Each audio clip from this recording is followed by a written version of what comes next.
जबन कैले बारा अभिले दर्द बा। काल्हू जबन कैले बारा अभिले दर्द बा। ओ माय गॉड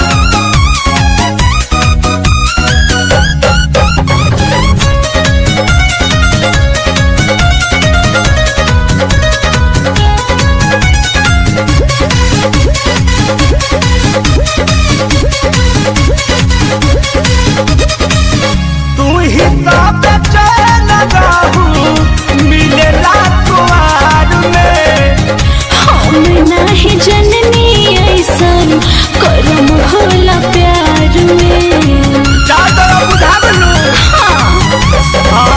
तू ही तो बेचैन रहू मिलेला कुआर में। हम नहीं जननी ऐसन करम होला प्यार में। तोने कइलू ढील जब से मन गोद गोद बा। काल्हू जबन कैले बारा अभिले दर्द बा। काल्हू जबन कैले बारा अभिले सगे मारे माए साजो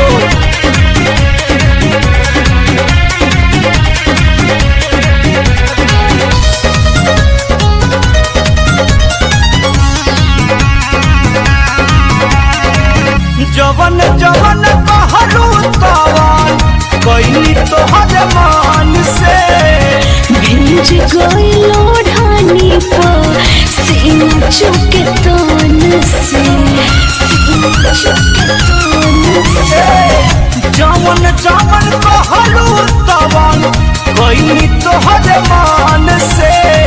भिज गइलो ढानी पर सीना चुके तन से। चढ़ली जवानी रानी बारी कइले हाथ बा। काल्हू जबन कैले बारा अभिले दर्द बा।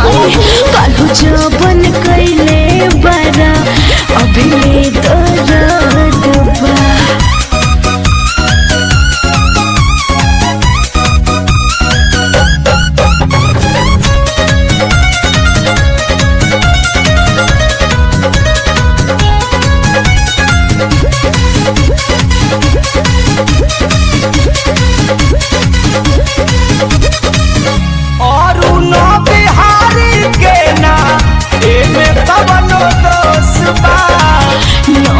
नौस तुरला दहिया अभिले न होसबा। बदन हो गइल रे पूरा सोनू के ना एमे कवनो दोष बा। नौस तुरला दहिया अभिले न होसबा। बोले मोधरा दू शंकर मन जोग मराद बा। काल्हू जबन कैले बारा अभिले दर्द बा। काल्हू जबन कैले बारा